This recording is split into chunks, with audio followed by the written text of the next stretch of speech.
Welcome to stock study. এই ভিডিওতে scalping নিয়ে ডিসকাস করব। দেখুন, স্ক্যাল্পিং এক প্রকার ট্রেডিং সিস্টেম যেখানে খুব ছোট মুভমেন্টের জন্য ট্রেড করা হয়।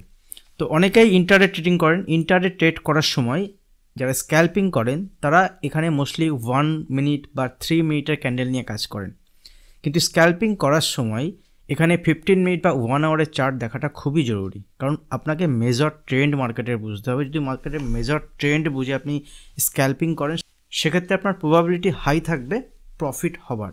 দেখুন, স্ক্যাল্পিং সবার জন্য নয়। যারা মার্কেটে 2-6 মাস অ্যাটলিস্ট 6 মাস ট্রেড করছেন, যারা মার্কেটে ভালো ট্রেন্ড বোঝেন, যারা প্রাইস অ্যাকশন বোঝেন, তারাই স্ক্যাল্পিং করতে পারেন। এই ভিডিওতে আমি একটা স্ট্র্যাটেজির মাধ্যমে আপনাদেরকে দেখাবো যে কীভাবে আপনি ইন্টারডে বেসিসে স্ক্যাল্পিং করে এখান থেকে ভালো প্রফিট কামাতে পারেন। তো সিম্পল, স্ক্যাল্পিং করার আগে আমাদের জানতে হবে যে স্ক্যাল্পিং কি সেফ। দ্যাট মিনস যারা স্ক্যাল্পার হন, যারা মার্কেটে ছোটো ছোটো মুভমেন্টের জন্য ট্রেড করেন, তারা কি সেফ? দ্যাট মিনস এখান থেকে কি হাই চান্স থাকে এখানে প্রফিট হওয়ার? চান্সেস কিন্তু খুব কম থাকে। দ্যাট মিনস এখানে স্ক্যাল্পিং দ্যাট মিনস স্ক্যাল্পিং এখানে চান্সেস প্রবাবিলিটি খুব কম থাকে। কেন?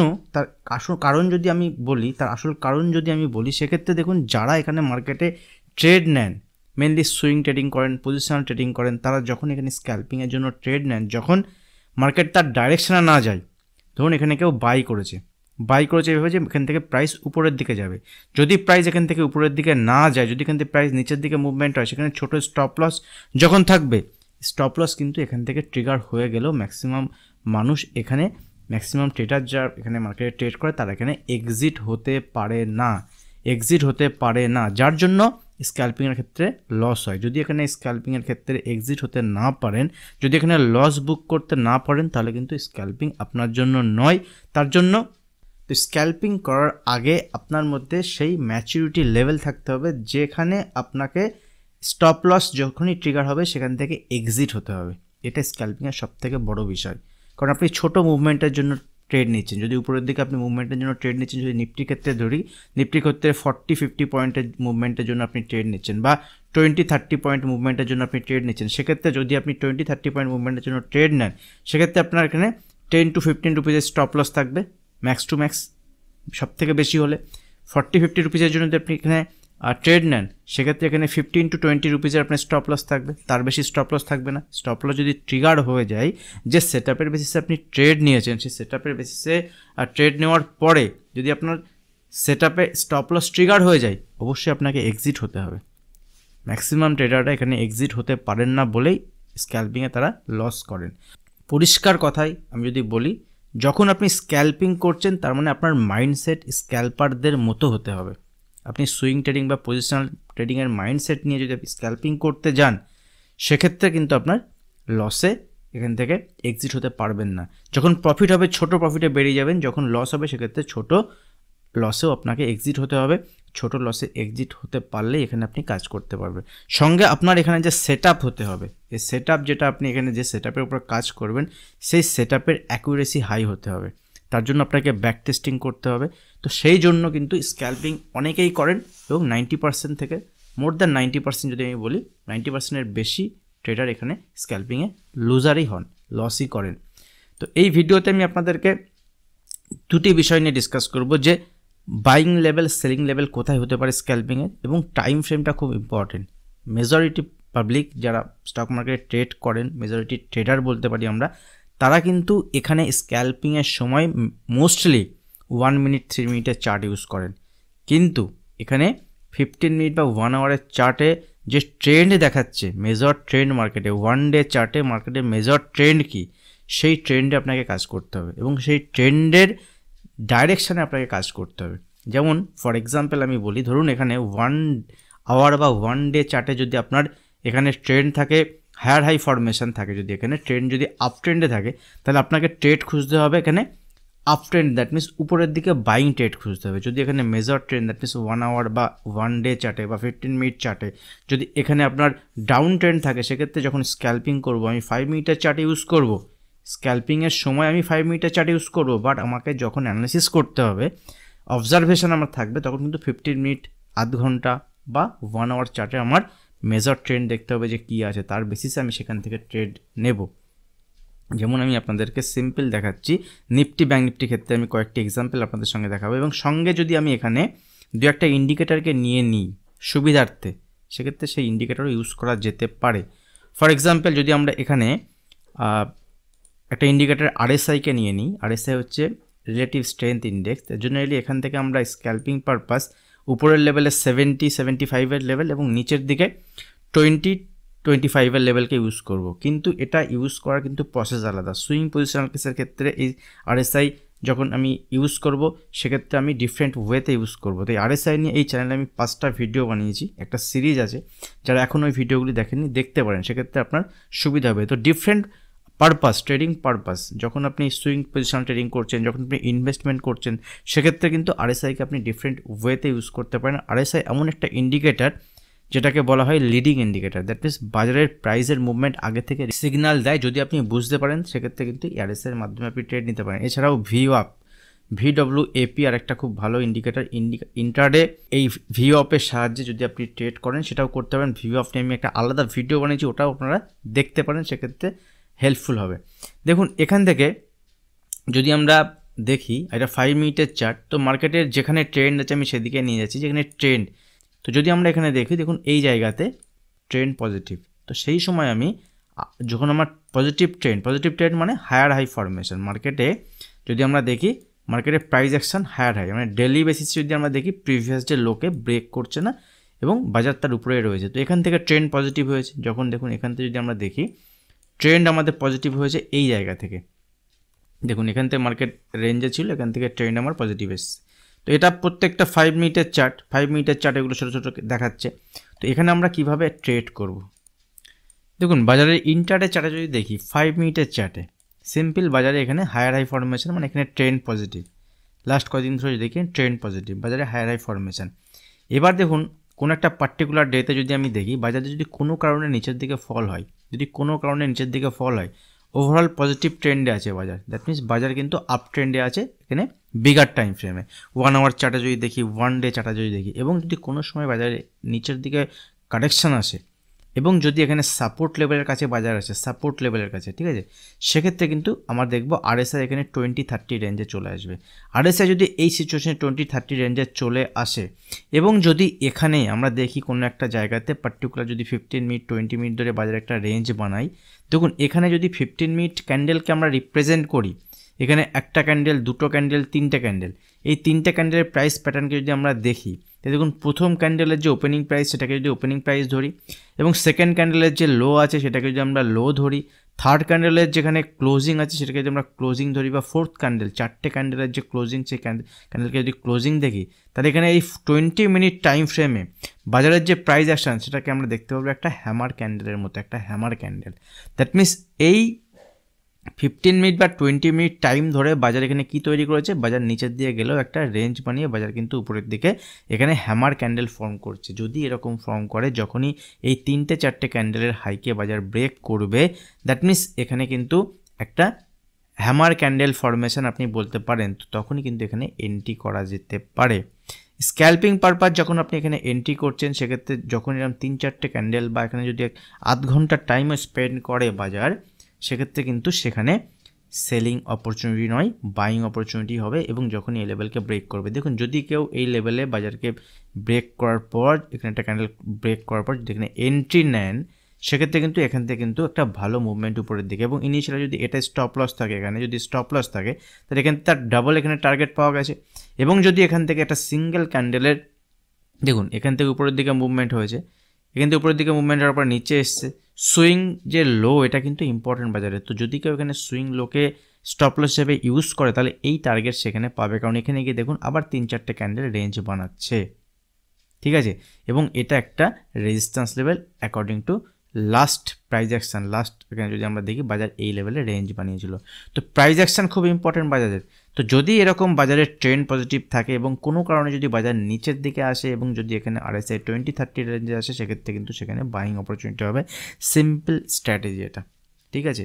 আরেকটা বিষয় মাথায় রাখবেন, যখন আপনি এই স্ক্যাল্পিং করছেন ইন্টারে বেসিসে, সেক্ষেত্রে মোস্ট ইম্পর্টেন্ট পয়েন্ট যে বাজার কোথায় রেঞ্জ বানাচ্ছে, বাজার কোথায় রেঞ্জ বানাচ্ছে। দেখুন এখান থেকে কন্টিনিউ যদি দেখি বাজার কিন্তু উপরের দিকেই মুভমেন্ট হয়েছে এবং এখানে দেখুন 3:30 পরে ক্লোজ হয়েছে। পরের দিন যখন মার্কেট আবার ওপেন হয়েছে, যখনই এই হাইকে যখনই ব্রেক করেছে লাস্ট দিনের, ঠিক আছে, বাজার এখান থেকে কন্টিনিউ উপরের দিকে ছিল। তো এই যে রেঞ্জ বাজার ছিল, এই সাপোর্ট লেভেল, যখনই এই রেঞ্জকে বাজার ব্রেক করছে, স্ক্যাল্পিং পারপাস যদি আমাকে ট্রেড নিতে হয় সেক্ষেত্রে আমাকে দেখতে হবে কোথায় বাজার রেঞ্জ বানাচ্ছে। যদি বাজার এখানে রেঞ্জ বানায় সেক্ষেত্রে রেঞ্জ যত বড় হবে সেক্ষেত্রে মুভমেন্ট তত বড় হবে। দেখুন এখান থেকে যে রেঞ্জ বানিয়েছিল এখান থেকে মুভমেন্ট যদি দেখি প্রায় অলমোস্ট তার ডাবল এখানে রেঞ্জ বানিয়েছে। তো স্ক্যাল্পিং করতে গেলে আমাকে যেমন স্টপ লস স্ট্রিক্ট রাখতে হবে, সেক্ষেত্রে উপরের দিকে প্রফিট লেভেলে এলেও প্রফিটের জায়গায় এসে আমাকে প্রফিটও বুক করতে হবে। তো এইভাবে ইন্টারডে ট্রেড সেট আপ আমরা দেখি। তো আরএসআইকে আমরা ইউজ করতে পারি, এছাড়াও দু একটা ইন্ডিকেটর যেটা সুটেবল হবে সেটা ইউজ করতে পারেন। দেখুন এখানে যেহেতু পজিটিভ ছিল বাজার পজিটিভ ট্রেন্ডিংয়েই ছিল বাজার উপরের দিকে। আরেকটা কেস যদি আমরা দেখি, দেখুন এখান থেকে বাজার আবার দেখুন এক্স্যাক্টলি 20 লেভেলে আসবে আরএসআই এরকম নয়, 30 লেভেলের কাছাকাছি এলেও যদি এখানে 30-35 লেভেলেও আসে বাজার, যদি ট্রেন্ড যদি পজিটিভ থাকে সেক্ষেত্রেও কিন্তু বাইং অপরচুনিটি হবে বাজারে যদি ট্রেন্ড পজিটিভ থাকে। এখানে দেখুন বাজার নিচে এসছে এবং সিঙ্গেল ক্যান্ডেলস্টিক খুব ইম্পর্টেন্ট। দেখুন এখানে যেমন বাজার নিচে এসছে, আরএসআই আবার 30-40 রেঞ্জ এখানে এসছে এবং এই রেঞ্জ আসার পরে দেখুন লোয়ার লেভেল থেকে যদি আমরা দেখি স্ক্যাল্পিং পারপাস এখানে বাজারে যখনই কারেকশন আসবে সাপোর্ট লেভেলের কাছে বাজার আসবে। দেখুন সাপোর্ট লেভেলের কাছে বাজার আসবে এবং এখানে কোনো হ্যামার ডোজি ক্যান্ডেল তৈরি করবে, সিঙ্গেল ক্যান্ডেলের লোকে স্টপ লস ইউজ করে এখান থেকে স্ক্যাল্পিং করা যেতে পারে। এখানে ডাবল টার্গেট অ্যাচিভ হবে, প্রফিট বুক করতে হবে। দেখুন আবার নিচে এসছে, নিচে আসার পর এখানে হ্যামার ক্যান্ডেল তৈরি করছে, আবার এখান থেকে দেখুন উপরের দিকে পজিটিভ সাইডে মুভমেন্ট। এবং এগুলো যেমনটি আপনি দেখছেন এখানে এক্স্যাক্টলি প্রত্যেকটা সময় কিন্তু এরকমই হয়। বাজারে যদি প্রিভিয়াস ডে লোকে বাজার ব্রেক না করে, যখনই বাজার নিচে আসবে, নিচে এলে সাপোর্ট লেভেলের কাছে যখনই বাজার আসবে, সেই সাপোর্ট লেভেলের কাছে যদি কোনো রিভার্সাল সাইন দেখায়, সেটা হ্যামার ক্যান্ডেল হতে পারে, 5 মিনিটের চার্টে হতে পারে। সেটা যদি 3-4টে ক্যান্ডেল 5টা ক্যান্ডেল তৈরি করে, দ্যাট মিনস 5টা যদি ক্যান্ডেল তৈরি করে 5 মিনিটের চার্টে, সেটা হয়ে যাবে আপনার 15 মিনিটের রেঞ্জের মধ্যে যদি বাজার এরকম হ্যামার তৈরি করে। ধরুন এরকম বাজার যদি আপনি 5টা ক্যান্ডেল দেখেন, 4টে ক্যান্ডেল দেখেন, তাহলে সেই ফার্স্ট ক্যান্ডেলের রেঞ্জের ফার্স্ট ক্যান্ডেলের আপনি এখানে ওপেনিং প্রাইস এবং লাস্ট ক্যান্ডেল এখানে লাস্ট যে ক্যান্ডেল হবে সেই লাস্ট ক্যান্ডেল এখানে ক্লোজিং প্রাইসটাকে দেখুন। এবং যখনই এই রেঞ্জকে বাজার ব্রেক করবে, তখন আপনি এই যে রেঞ্জ বাজার ব্রেক করলো, দ্যাট মিনস এই হ্যামার ক্যান্ডেল যতগুলো ক্যান্ডেল ছিল এখানে, এই ক্যান্ডেলগুলোকে মিলিয়ে যে হ্যামার ক্যান্ডেল হবে সেই হ্যামার ক্যান্ডেলের লোকে আপনি স্টপ লস ইউজ করতে পারেন। সিম্পল, টার্গেট এর ডাবল, মিনিমাম টার্গেটের ডাবল হবে সব জায়গাতে। সেলিংয়ের কেসে যদি দেখি তাহলে সেলিংয়ের ক্ষেত্রে আমার ট্রেন্ড পজিটিভ। এইভাবে দেখুন বাজার যখনই নিচে এসছে, উপরের লেভেলে বাজার গেছে, যখনই বাজার নিচে এসছে কিন্তু সেই লেভেল থেকে বাইং এসছে। এবার দেখুন বাজার একটা রেঞ্জের মধ্যে কনসোলিডেশন হওয়ার পরে বাজার যখনই এখান থেকে সেলিং সাইডে এসছে, দেখুন আপনাকে খুঁজতে হবে যে কোথায় সাপোর্ট আর কোথায় resistance level. Support resistance normal simple, যেখানে বাজার ম্যাক্সিমাম টাইম প্রাইস অ্যাকশন বানিয়েছে, ম্যাক্সিমাম টাইম সময় কাটিয়েছে, সময় কাটানোর পরে যে লেভেলকে বাজার ব্রেক করলো সেটা হয়ে যায় বাজারের, এটা ইনিশিয়ালি সাপোর্ট লেভেল থাকলে যখন এটা ব্রেক করে তখন সেটা রেজিস্ট্যান্স লেভেল হয়ে যায়। যখন এই লেভেলকে ব্রেক করে দেখুন ফার্দার উপরের দিকে মুভমেন্ট হয়েছে, এই লেভেলটা হয়ে যায় রেজিস্ট্যান্স লেভেল। এবার এখানে রেজিস্ট্যান্স লেভেল হয়ে যাওয়ার পরে উপরের দিকে যদি আমরা দেখি তাহলে উপরের দিকে 70 থেকে 80 যে লেভেল, ঠিক আছে, 65 থেকে 70 এইসব লেভেল পর্যন্তও যেতে পারে। দেখুন এখানে গিয়ে বাজার কিন্তু রেঞ্জ বানিয়ে, যদি এতগুলো ক্যান্ডেল দেখেন বা এখানে যদি আপনি 15 মিনিট ক্যান্ডেলকে প্লট করেন, তো যখন এই রেঞ্জকে বাজার ব্রেক করছে, ঠিক আছে, তো এইখান থেকে আপনার স্টপ লস থাকবে যে ক্যান্ডেল এখানে ব্রেক করছে এই ক্যান্ডেলের হাই, বা এখান থেকে যে রেঞ্জ বাজার ব্রেক করছে। স্ক্যাল্পিংয়ের ক্ষেত্রেও দেখুন, স্ক্যাল্পিং ক্ষেত্রে আপনার এখানে স্টপ লস বড় হতে পারে। কখন বড় হবে? যদি রেঞ্জ বানায়, কারণ রেঞ্জ বানালে স্টপ লস বড় হবে, টার্গেটও বড় হবে। যত বেশি রেঞ্জ বানাবে বাজার তত বেশি টার্গেট হবে। দেখুন এখানে যত বেশি রেঞ্জ বানিয়েছে তত বড় টার্গেট বাজার দিয়েছে। তো স্ক্যাল্পিংটা আমি প্রথমেই বললাম যে এটা খুব সোজা নয়। যারা মার্কেটে অ্যাটলিস্ট 6 মাস ট্রেড করছেন, যারা মোটামুটি প্রাইস অ্যাকশনটা বোঝেন, যারা ট্রেন্ড বোঝেন, তারাই স্ক্যাল্পিং করতে পারবেন। শুধুমাত্র যদি 1 মিনিট বা 3 মিনিটের ক্যান্ডেল দেখে স্ক্যাল্পিং করতে চান, মেজর ট্রেন্ড যদি বাজারে না বোঝা যায়, সেক্ষেত্রে স্ক্যাল্পিং করা খুবই মুশকিলের ব্যাপার। দেখুন এখান থেকে বাজারের ট্রেন্ড নেগেটিভ, দ্যাট মিনস এখান থেকে নিচের দিকে মুভমেন্ট হয়েছে। আবার দেখুন এখান থেকে বাজার উপরের দিকে যাওয়ার চেষ্টা করছে, বাট যে মেজর ট্রেন্ড বাজারে দেখুন এখানে এই রেঞ্জের কাছে এসে বাজার কিন্তু আবার রিজেকশন নিচ্ছে, বারবার রিজেকশন। দ্যাট মিনস বাজারে কিন্তু এখান থেকে একটা চান্সেস থাকে যে এখান থেকে বাজার একটা নেগেটিভ সাইডে মুভমেন্ট দিতে পারে। বারবার দেখুন বাজার উপরে গেছে, এখান থেকে আবার দেখুন সিম্পল যদি আমরা আরেকটা কেসে দেখি, এখানে দেখুন বাজার যেহেতু ট্রেন্ড নেগেটিভ ছিল, এখানে বাজার যেহেতু ট্রেন্ড নেগেটিভ ছিল, দেখুন উপরের দিকে মুভমেন্ট হয়েছে, RSI 73 কাছে এসছে, এখান থেকে কিন্তু বাজারে রিজেকশন পেয়েছে। আবার দেখুন উপরে গেছে, রেঞ্জ বানিয়েছে, দেখুন যত বড় রেঞ্জ বাজারের তত বড় এখানে মুভমেন্ট, যত বড় রেঞ্জ তত বড় মুভমেন্ট, ঠিক আছে। নিচে এসছে, আপনাকে প্রফিট বুক করতে হবে স্ক্যালপিংয়ের জন্য, ঠিক আছে।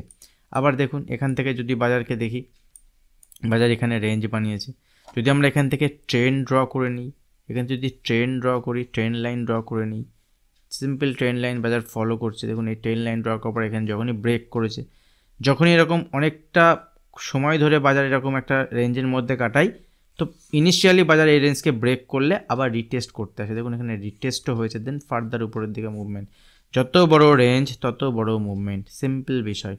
তো প্রত্যেকটা মুভমেন্টেই এখানে বাজারে সেট আপ তৈরি হতে হবে, সেট আপ, দেখুন এখানে ট্রেন্ড চেঞ্জ হয়েছে, ঠিক আছে, ট্রেন্ড চেঞ্জ হয়েছে, ট্রেন্ড চেঞ্জ হওয়ার পরে যদি আমরা দেখি, আমরা এখানে RSIকে তুলেও দিতে পারি। নর্মাল যদি আপনি প্রাইস অ্যাকশনের বেসিসে দেখেন বাজারে, দেখুন এখান থেকে যদি আমরা দেখি বাজারে ফার্দার উপরের দিকে বাজারের মুভমেন্ট হয়েছে এখান থেকে, তো ট্রেন্ড যখনই চেঞ্জ হয়েছে তখন আমার ভিউ চলে যাবে কি buy on dip. Trend change মানে কি, ওয়ান ডে বেসিসে যখন প্রিভিয়াস ডে ওপেনিং যে বা প্রিভিয়াস ডে ক্লোজিংয়ের উপরে বাজার ক্লোজ দিয়েছে, ঠিক আছে, যখনই এরকম হবে সেক্ষেত্রে দেখুন বাই অন ডিপ। এবং দেখুন এখান থেকে বাজার যখনই নিচে এসছে, আবার দেখুন ট্রেন্ড এখানে পজিটিভ হয়ে গেছে, বাজার নিচে এসছে, প্রিভিয়াস ডে ওপেনিং প্রাইসের কাছে এসছে, বাজার এখান থেকে উপরের দিকে মুভমেন্ট। তো স্ক্যালপিংয়ের সময় আপনাকে দেখতে হবে কোথায় সুটেবল ক্যান্ডেল তৈরি হচ্ছে, ক্যান্ডেল বা কোথায় সেট আপ তৈরি হচ্ছে। দেখুন এখানে বাজারের পজিটিভ ট্রেন্ড ছিল, হঠাৎ করে সাডেন ফল এসছে, একবার বাজারে সাডেন ফল এলে ফার্স্ট যে ফল আসে সেই ফল দেখুন সাপোর্ট লেভেলের কাছে এলে সেখানে কিন্তু যদি কোনো হ্যামার ক্যান্ডেল তৈরি হয় সেখানে ইনিশিয়ালি বাইং হয়, ছোট যদি স্টপ লস এখানে থাকে এখান থেকে টার্গেট এটাই হয়, ঠিক আছে। তো নর্মাল প্রাইস অ্যাকশনের বেসিসে কোনো ইন্ডিকেটার ছাড়াও কিন্তু এটা করা যেতে পারে, যত বেশি ইন্ডিকেটার ইউজ করবেন তত বেশি এখানে কমপ্লিকেটেড হয়ে যাবে। দেখুন এখান থেকে বাজারের ফল এসছে, গ্যাপ ডাউন ওপেনিংয়ের পরে বাজার আবার নেগেটিভ ট্রেন্ডে চলে এসছে। তো নেগেটিভ যদি বাজার ট্রেন্ডে চলে আসে, এটা আমি 5 মিনিট দেখাচ্ছি, 15 মিনিট চার্টে যদি দেখেন বাজার নেগেটিভ ট্রেন্ডে যখনই চলে আসবে, বাজার যখনই নেগেটিভ ট্রেন্ডে চলে আসবে তখন আমাকে খুঁজতে হবে কি, আমার এমন সেট আপ হবে যে সেট আপের সেল অন রাইজ স্ট্র্যাটেজি হবে। যদি বাজার সেল অন রাইজ স্ট্র্যাটেজি থেকে বাজার বাই অন ডিপ, মানে আমরা সেখান থেকে উপরের জন্য বাই করতে পারবো, নিচের লেভেল থেকে বাই উপরের দিয়ে করতে পারবো তখন যখন বাজার রেঞ্জ বানাবে। দেখুন আজকের যদি আমরা প্যাটার্ন দেখি, প্রাইস প্যাটার্ন, আমি 5 মিনিটের চার্ট ওপেন করছি, বাজার মোস্টলি এখান থেকে ছিল নেগেটিভ সাইডে, বাজার ছিল নেগেটিভ সাইডে। তো দেখুন বাজার এটা আমি নিফটির ক্ষেত্রে আপনাদের দেখালাম, দেখুন বাজার নেগেটিভ সাইডে ছিল, গত 2 দিন ধরে 3 দিন ধরে বাজার নেগেটিভ সাইডে। আজকে বাজার কি করলো, এখান থেকে যদি দেখি বাজার ওপেন হওয়ার পরে ইনিশিয়ালি এখান থেকে নিচের দিকে কারেকশান হয়েছে, ঠিক আছে, নিচের দিকে কারেকশান হয়েছে। গতকাল অ্যানালিসিস ভিডিওতে আমি আপনাদের সঙ্গে শেয়ার করেছিলাম বাজার যতক্ষণ পর্যন্ত এখানে 21,400-এর উপরে আছে ততক্ষণ ঠিক আছে, 21,400-এর নিচে বাজার উইক থাকবে, ঠিক আছে। এবং 380-র নিচে আমরা সেল ট্রেড নিতে পারি, 380-র নিচে বাজার সেল ট্রেড, দেখুন এখান থেকে যদি আপনি নেন 20-30 পয়েন্ট স্টপ লস, 20 থেকে 30 পয়েন্ট স্টপ লসের বেসিসে, সেক্ষেত্রে এখান থেকে আপনার টার্গেট আছে হবে কত পয়েন্ট, দেখুন নিচের দিকে 380 থেকে 240 টার্গেট, মানে 140 পয়েন্টের। আমি যদি এখানে 20-30 পয়েন্ট স্টপ লসের বেসিসে 60-70 পয়েন্ট ক্যাপচার করতে পারি, সেটাও আমার স্ক্যালপিংয়ে ভালো ট্রেড সেট আপ। দেখুন এখান থেকে নিচে এসছে বাজার, উপরে গেছে, এখান থেকে বাউন্স এসছে, আমরা এই লেভেলেও আজকে এখানে ট্রেড নিয়েছিলাম। এই লেভেল যখন এখানে ব্রেক করে, দেখুন উপরের লেভেল থেকে এখানে একটা শুটিং স্টার ক্যান্ডেল তৈরি হয়েছে, শুটিং স্টার। বাজারের ট্রেন্ড কি ওভারঅল, বাজারের ট্রেন্ড কি নেগেটিভ, কারণ বাজারে লোয়ার লো ফরমেশন চলছে। ইন্টারডে বেসিসে আজকে যদিও বা গ্যাপ ওপেন হয়ে এই লেভেলকে ব্রেক করেছে, যতক্ষণ পর্যন্ত এই লেভেল আমার 21,400 না ব্রেক করছে তখন পর্যন্ত বাজার ট্রেন্ড পজিটিভ নয়। প্রিভিয়াস ডে এখানে সুইং হাই ছিল, তো যদি আমাদের এই লেভেল ব্রেক না করে, দেখুন যখনই এখানে বাজার এখানে শুটিং স্টার ক্যান্ডেল তৈরি করেছে, এই রেঞ্জ যখনই ব্রেক করেছে এখানে আমরা সেল ট্রেড নিতে পারি, আমরা নিয়েছিলাম পুট বাই, এবং এখান থেকে নিচের দিকে আমাদের টার্গেট কী ছিল 21,280 টার্গেট অ্যাচিভ করেছে। তো এখানে যদি আমরা দেখি 15 point stop loss, 45 point target, that is called scalping. Then বাজার দেখুন যদি এখান থেকে বাজারের উপরের দিকে মুভমেন্ট হতে হয় বাজারকে রেঞ্জ বানাতে হবে, বাজার দেখুন এখানে রেঞ্জ বানিয়েছে, লোকে ব্রেক করছে না, এই লোয়ের নিচে ফার্দার এখান থেকে সেল করা যেতে পারতো, বাট আমি শেয়ারও করেছিলাম যে এই রেঞ্জের নিচে বাজার উইক হবে, আদারওয়াইজ উইক হবে না। দেখুন এখান থেকে বাজার রেঞ্জ বানিয়ে ফার্দার এই রেঞ্জ ব্রেক করেছে, তো এখান থেকে দেখুন যদি স্ক্যাল্পিং ট্রেড নেয় এখান থেকে প্রফিট হয়েছে। তো বাজারের কিন্তু বুঝতে হবে অ্যাকচুয়ালি যে প্রাইস প্যাটার্ন কী করছে। ব্যাঙ্ক নিফটির ক্ষেত্রে যদি দেখি সেম আপনি এই স্ট্র্যাটেজি যদি আপনি অ্যাপ্লাই করেন যে কোনো স্টকের ক্ষেত্রে, যে কোনো ইন্ডেক্সের ক্ষেত্রে, সেম একই রকমভাবে আপনার সব জায়গায় কাজ করবে। বাজারকে রেঞ্জ বানাতে দিন, বাজারে প্যাটার্ন তৈরি হতে দিন, সেখানে রিস্ক রিওয়ার্ড রেশিও মেনটেন করে ট্রেড নিন, মেজর ট্রেন্ডকে ফলো করুন। মেজর ট্রেন্ড মানে 15 মিনিট, আধ ঘন্টা, 1 ঘন্টা, 1 ডে, এইসবকে ফলো করার পরে এন্ট্রি এক্সিট 5 মিনিটের চার্টে নিতে পারেন। ঠিক আছে, দেখুন আজকে ব্যাঙ্ক নিফটিতে যে মুভমেন্ট হয়েছে তার জন্য ব্যাঙ্ক নিফটি ট্রেন্ড ছিল নেগেটিভ ট্রেন্ড থেকে এক্সপায়ারি মুভমেন্ট হোক আর যাই মুভমেন্ট হোক, নেগেটিভ ট্রেন্ড থেকে ব্যাঙ্ক নিফটিকে পজিটিভে আসার জন্য কতটা সময় কাটাতে হয়েছে, কতটা টাইম স্পেন্ড করতে হয়েছে, তারপরে যখন এখান থেকে মুভমেন্ট হয়েছে, হ্যাঁ এখান থেকে 500 পয়েন্টের মুভমেন্ট হয়েছে, এখান থেকে 400 পয়েন্টের মুভমেন্ট হয়েছে। 400-500 পয়েন্টের মুভমেন্ট হওয়ার জন্য কিন্তু এখান থেকে এতক্ষণ ধরে বাজার কনসোলিডেশন হয়েছে। তো বাজারকে যখনই কোনো ডাইরেকশান থেকে রিভার্স করতে হয় সেখানে বাজারে কনসোলিডেশন হওয়াটা জরুরি, তবে ট্রেড পাওয়া যাবে। যদি কনসোলিডেশন না হয় সেখানে ট্রেড পাওয়া যাবে না, অন্যথায় কোনো বিষয় নয়। দেখুন এখান থেকে বাজার টাইম স্পেন্ড করেছে, এতদিন ধরে বাজার রেঞ্জ বানিয়েছে, যখনই বাজার এখান থেকে এই রেঞ্জকে ব্রেক করেছে, যখনই বড় রেঞ্জকে বাজার ব্রেক করবে, বড় টার্গেট বাজার দেবে, বড় টার্গেট বাজার দিয়েছে। ঠিক আছে, তো স্ক্যাল্পিংয়ের সময় বড় টাইম ফ্রেম দেখাটাও জরুরি। যদি আমরা এখান থেকে দেখি, এটা 30 মিনিটের চার্ট দেখি, আমি আপনাদের শেয়ারও করেছিলাম ব্যাঙ্ক নিফটি অ্যানালিসিস ভিডিওতে। 30 মিনিট চার্টেই আমি আপনাদের সঙ্গে শেয়ার করেছিলাম যে এই যে রেঞ্জ বাজার বানিয়েছে, যদি ব্যাঙ্ক নিফটি এই রেঞ্জকে ব্রেক করে তবে কিন্তু এখানে মুভমেন্ট হবে। তো এন্ট্রি এক্সিট করার সময় আমার ছোটো স্টপ লস থাকবে, সেক্ষেত্রে আমি এটা করতে পারি। তো স্ক্যাল্পিং কিন্তু খুব ইজি নয়। স্ক্যাল্পিং করার জন্য আপনার প্রাইস অ্যাকশন নলেজ বা আপনার মার্কেটের এক্সপিরিয়েন্স, ট্রেন্ড অ্যানালিসিস এগুলো আপনার বুঝতে হবে। ভিডিও হয়তো অনেকটা বড় হয়ে গেল, যদি ভিডিও ভালো লাগে ভিডিওতে অবশ্যই লাইক করবেন। এই ধরনের ভিডিও যদি আগামী দিনে চান, learning video, analysis video, comment সেকশনে জানাতে পারেন। যারা এখনও চ্যানেল সাবস্ক্রাইব করেনি, চ্যানেল সাবস্ক্রাইব করে বেল আইকনটি প্রেস করবেন, তাহলে আমি আগামী দিনে যখন নতুন ভিডিও আপলোড করবো আপনার কাছে নোটিফিকেশন পৌঁছে যাবে। আজ ভিডিও এখানে শেষ করছি, দেখা হবে নেক্সট ভিডিওতে। ধন্যবাদ।